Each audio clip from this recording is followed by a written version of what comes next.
Good morning, everyone. It's Wednesday, August 4th, coming to you live from Seoul. I'm Kim Mo-gen. Before we begin, these are the stories we're following at the top of the hour. The number of people who've been infected with COVID-19 surpassed the 200 million mark Wednesday. The U.S. makes up the highest portion of the cases. The White House says it has donated more than 110 million doses of COVID-19 vaccines to more than 60 countries over the past 2 months, adding the U.S. will deliver more in the coming weeks. And the U.S. State Department has reiterated its stance that Washington's commitment to engage in unconditional dialogue with North Korea is still valid.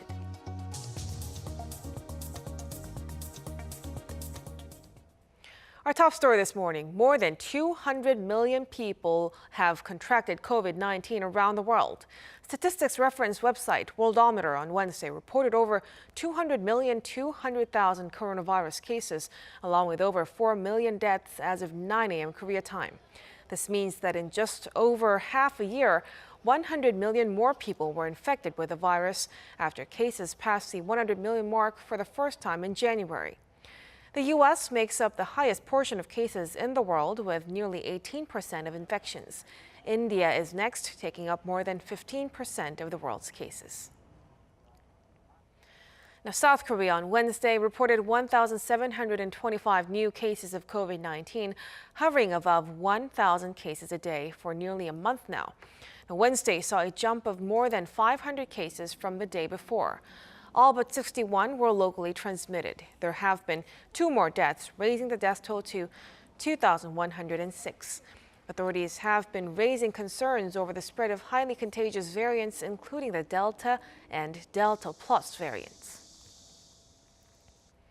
Now, over the past 2 months, the United States has donated more than 110 million doses of COVID-19 vaccines to other countries. The White House says now that's more than every other country combined, adding that it will deliver more in the coming weeks. Lee Seung-jae reports.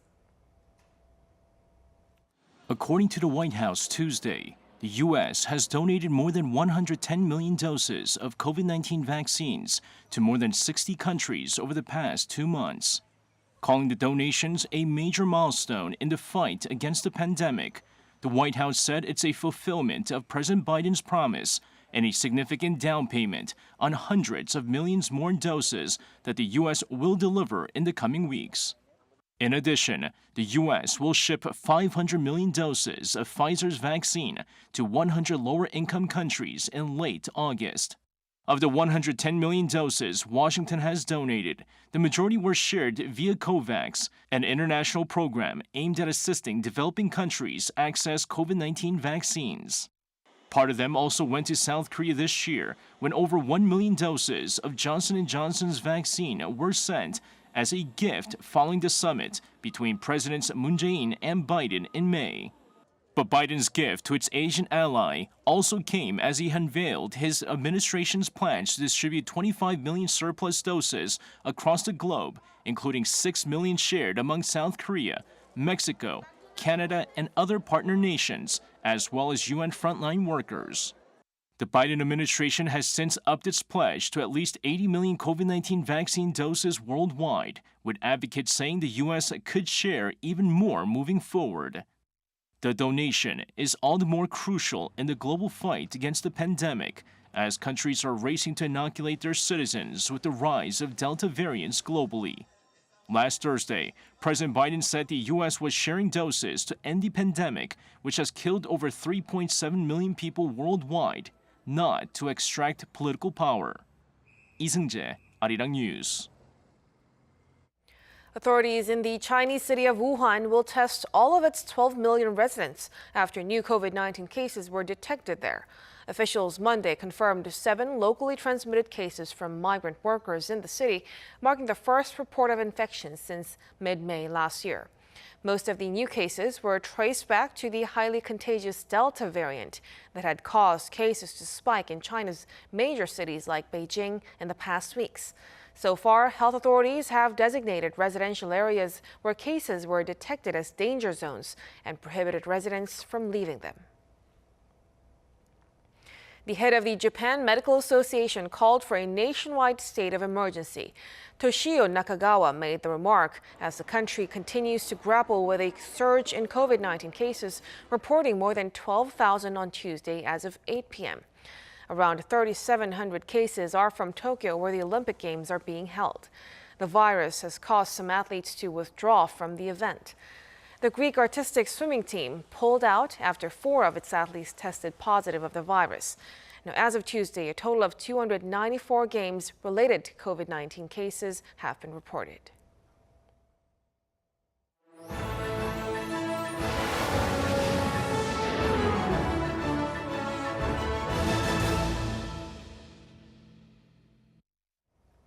We now turn to what's going on at the Olympics, with many high-stake events for Team Korea on Wednesday.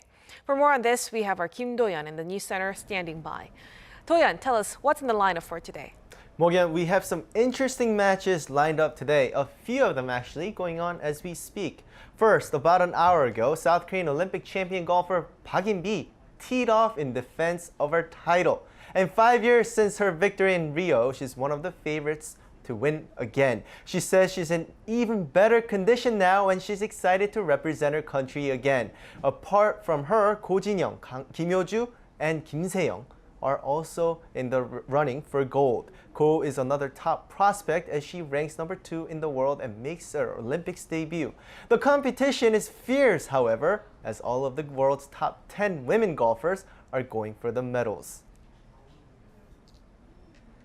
Another one going on at the moment, the South Korean women's volleyball team is currently taking on Turkey in the playoffs. The game is tied at 1-1. Captain Kim Young-kyung is doing her best to help the team advance into the semifinals, and she has been very vocal about her motivation to win an Olympic medal.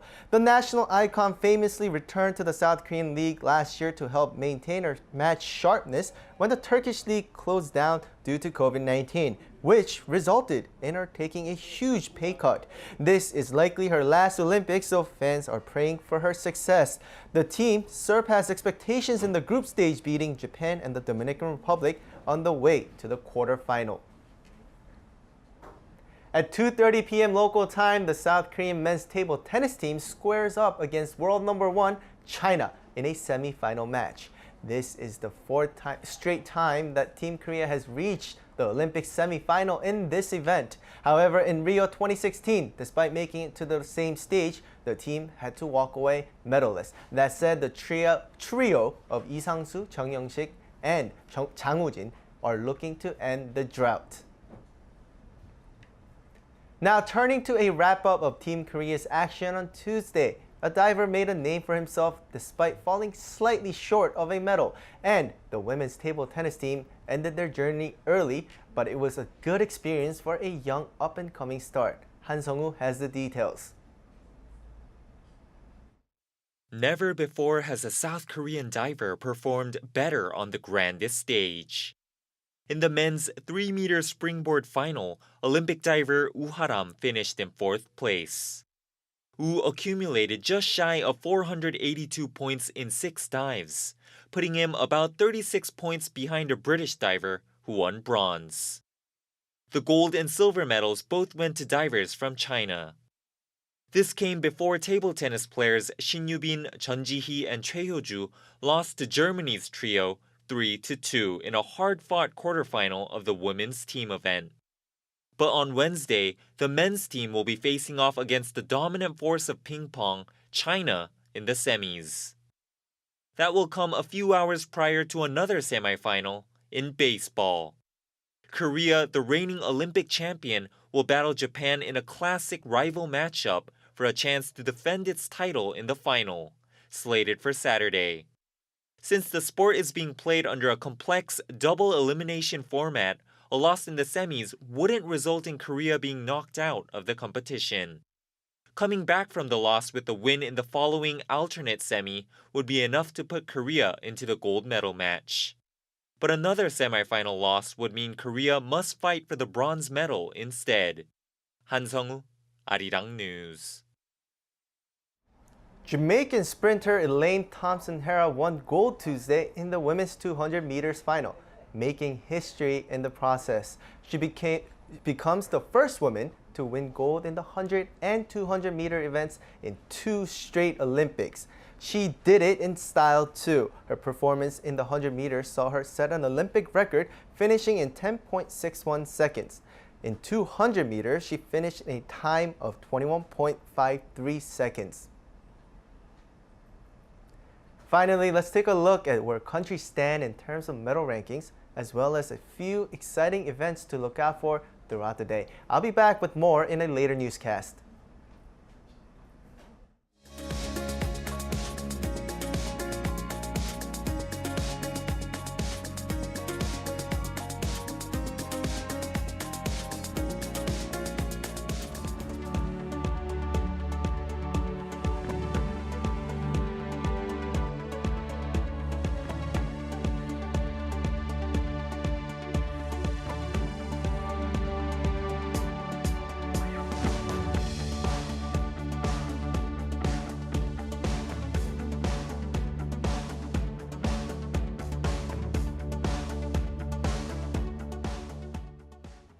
The U.S. State Department says its offer of unconditional talks with North Korea whenever and wherever is still valid.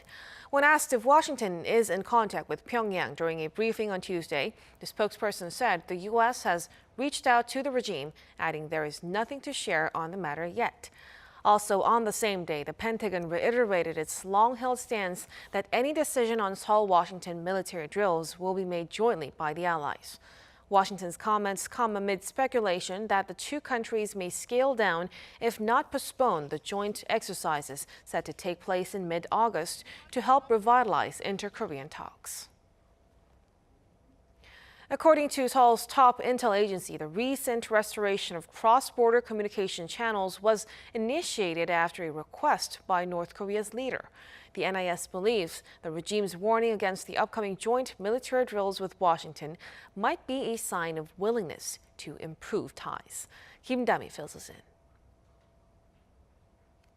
The recent restoration of a long-severed communication channels between the two Koreas came upon the request of North Korean leader Kim Jong-un. This is according to Seoul's National Intelligence Service during a parliamentary briefing on Tuesday. Seoul and Pyongyang have been talking on the phone twice a day since last Tuesday when they reopened their cross-border communication line, some 13 months after the North unilaterally severed it in protest of propaganda leaflets coming from the South. Regarding the recent warning by the North against the joint Seoul-Washington military drills, the intelligence agency analyzed that it's the regime's willingness to advance inter-Korean ties in return for calling off the exercises. Kim Jong-un needs a pretext to move inter-Korean ties and Pyongyang-Washington relations forward, so he's requesting a halt to the drills for his regime to make moves. NIS Director Park Ji-won added that the government needs to review ways to flexibly handle the matter in order to keep the momentum for inter-Korean talks and denuclearizing the regime. Park also dismissed a speculation over a possible fourth inter-Korean summit, underlining that Seoul has not requested one. While no details about the upcoming drills are yet known other than they're set to take place mid-August, Seoul's Unification Ministry has reiterated its position that the exercises need to be delayed for a fresh change in inter-Korean relations. Washington is also staying firm on its stance, with the state government on Monday showing its commitment to maintaining the combined defense posture of the Seoul-Washington alliance. Also on Tuesday, the NIS made it clear that Kim Jong-un has shown no signs of ill health, brushing off a speculation over a recent photo showing a medical plaster on the back of his head. Kim Dami, Arirang News. Iran's supreme leader on Tuesday presided over the endorsement ceremony of the country's soon-to-be new hardline president, Ebrahim Raisi. The ultra-conservative incomer vowed to end all U.S. sanctions on Iran. Kim Hyo-san reports. Ebrahim Raisi was formally endorsed by Tehran's supreme leader Tuesday to take office as the new president this week, in accordance with Iran's constitution. During the ceremony, which comes amid heightened tensions between Iran and the West over the stalled 2015 nuclear deal and a recent attack on an oil tanker in the Gulf, Raisi vowed to take steps to lift sanctions imposed on Tehran by Washington, which is described as, quote, tyrannical. We will definitely pursue the removal of the oppressive sanctions, but we will not tie the people's dining tables and the economy to the foreigners' will.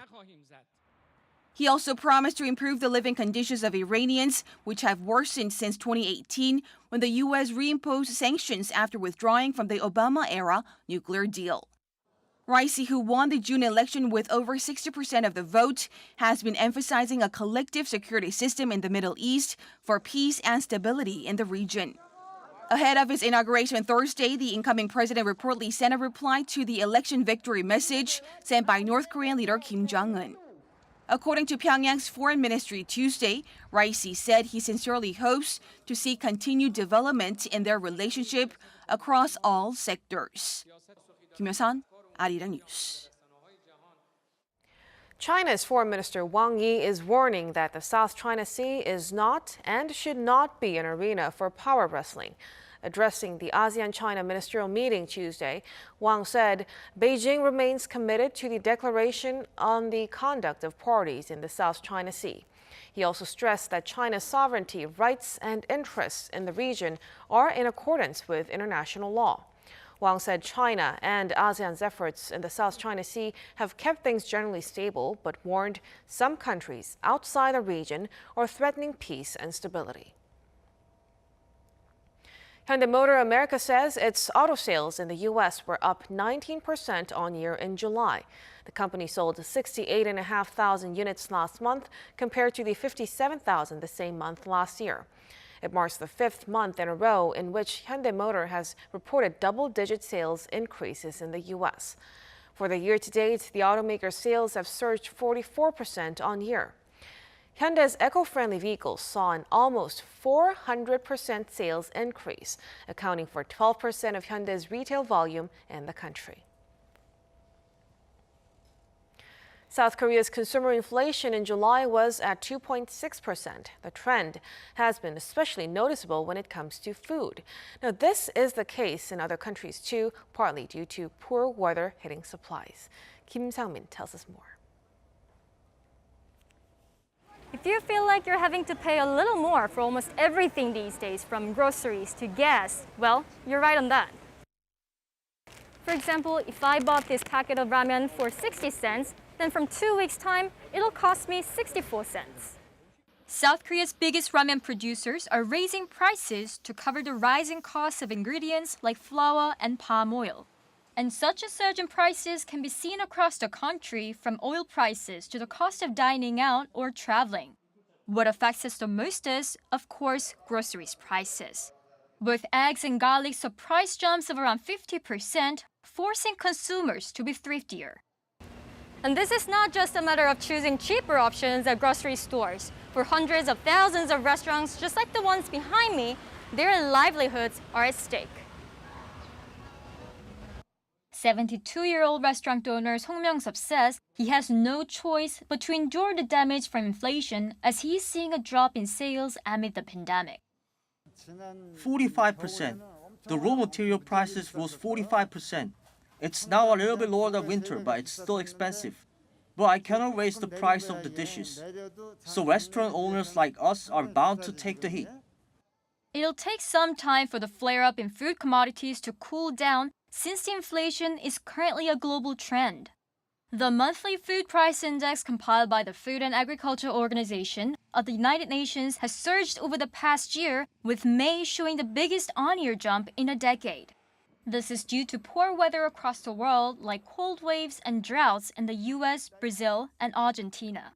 Although global food price inflation has passed the peak, it'll take a few months for the decline to be felt by consumers. Based on these factors, the International Monetary Fund expects global food prices to rise by 3.2% over the course of this year. Kim Sang-min, Arirang News.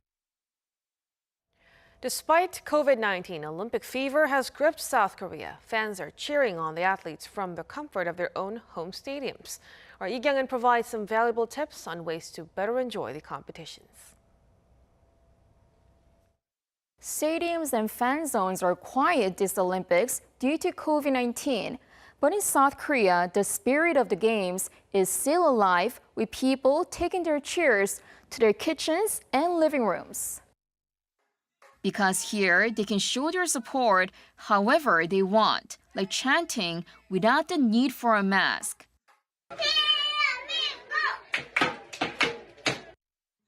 And eating and drinking together with family members. For children stuck indoors, watching the Olympics has given them something fresh to do at home. Honestly, before the Olympics, it's been really dull. But now she gets so excited watching the games that she has made the cheering horn herself. I can feel she's motivated, and the whole house is full of energy, too. Outside, with group cheering now banned due to private gathering rules, watching the games has become distant and quiet. But amid COVID-19, watching the Olympics has given some people an even greater sense of excitement and catharsis. I've been pretty depressed recently, but the Olympics are like real-life movies. Korea's baseball team got a last-minute victory, and the volleyball team showed unbending fighting spirit. All this gives so much energy. It's been all too repetitive, but now I'm checking the Olympic schedules, and having something to look forward to gives me the excitement that I've been lacking. Even though it's not been a typical Olympics, after the past year and a half, at least the games have given us something to cheer about. 이경은, Arirang News. K-beauty has been one of the main tourist attractions for those looking to experience South Korea's famous cosmetic trends up close. As a result, Seoul City is developing a new beauty road with popular beauty blogger Lee Sabe, who they've appointed as the city's beauty creator ambassador. The beauty road will be a walking tourist route with food and beauty shops staggered along the way. People can now submit their ideas on the website seoulbeautyroad.com for what they think should be included. After taking in their ideas into account, Lee Sabe will announce the results on her YouTube channel in September.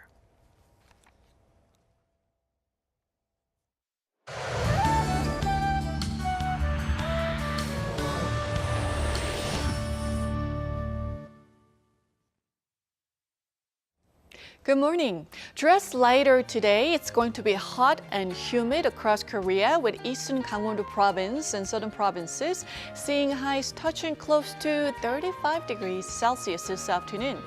And other than Seoul, inland regions and Jeju will receive some passing rain during the day, and it could pour down when it starts along with thunder and lightning. So sultry conditions for most of us today, and Seoul will see a high of 32 degrees. Gwangju will be steamy hot at 34. On a day like today, the risk of food poisoning is at the highest, so we need to take extra care when preparing meals at home. Also, many are ordering takeaway as well as getting food and groceries delivered. Stay on high alert when with food so you don't get sick. More hot and humid weather through Friday, then nationwide rain on Saturday, which is Ipchu. The beginning of autumn in Korea's seasonal calendar will bring some relief from the heat. That's Korea for you, and here's a look at the weather conditions around the world.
That will do it for us at this hour on Arirang News. We'll be back at noon Korea time, so stay tuned.